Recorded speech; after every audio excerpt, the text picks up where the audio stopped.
હવામાન નિષ્ણાંત પરેશ ગોસ્વામીની આગાહી। રાજ્યભરમાં ઉત્તરાયણના પર્વના દિવસે પવનની ગતિ સારી રહેશે।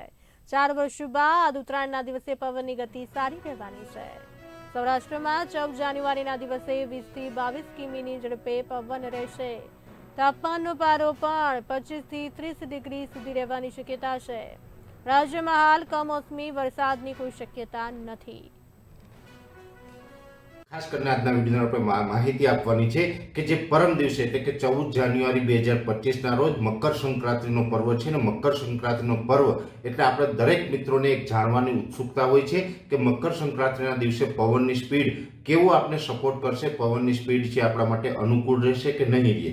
કેમ કે આપણે મકર સંક્રાંતિના દિવસે જેવી રીતે ગુજરાતભરની અંદર પતંગ ઉત્સવ મનાવવામાં આવે છે ને આ પતંગ ઉત્સવ છે એ જ્યારે આપણે પવનની જે સ્પીડ છે, પવનની દિશાઓ છે એ અનુકૂળ હોય તો જ આપણા માટે પતંગ ઉત્સવ સફળ થતો હોય છે। એવી જ રીતે જોવા જઈએ તો આ વર્ષે પરમ દિવસે જે 14 જાન્યુઆરી છે ને 14 જાન્યુઆરી 2025 અને એની અંદર જે મકર સંક્રાંતિનો પર્વ આવી રહ્યો છે તો મકર સંક્રાંતિના દિવસે ઘણા વર્ષ પછી સૌ પ્રથમ વખત એવું બનવા જઈ રહ્યું છે કે પવનની સ્પીડ અને પવનની દિશા છે એ ગુજરાત માટે ખૂબ અનુકૂળ રહેશે।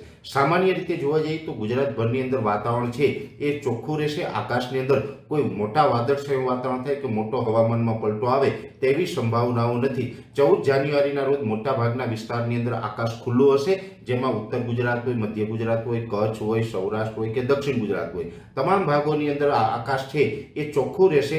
તાપમાન છે એ નોર્મલ નજીક આસપાસ જોવા મળે તેવી શક્યતાઓ છે। જે મહત્તમ તાપમાન હોય એટલે કે જે દિવસનું તાપમાન છે એ 25 થી લઈ અને 30 ડિગ્રી સુધીનું આસપાસનું તાપમાન જોવા મળે તેવી શક્યતાઓ છે। ખાસ કરીને ઉત્તર ગુજરાતના બનાસકાંઠા અને રાજસ્થાન બોર્ડર લાગુ વિસ્તારો હોય, સાબરકાંઠા, બનાસકાંઠા છે, અરવલ્લીના ભાગો છે, બોર્ડર લાગુ વિસ્તારોની અંદર કદાચ 20 થી લઈને 22 ડિગ્રી આસપાસનું તાપમાન જોવા મળે।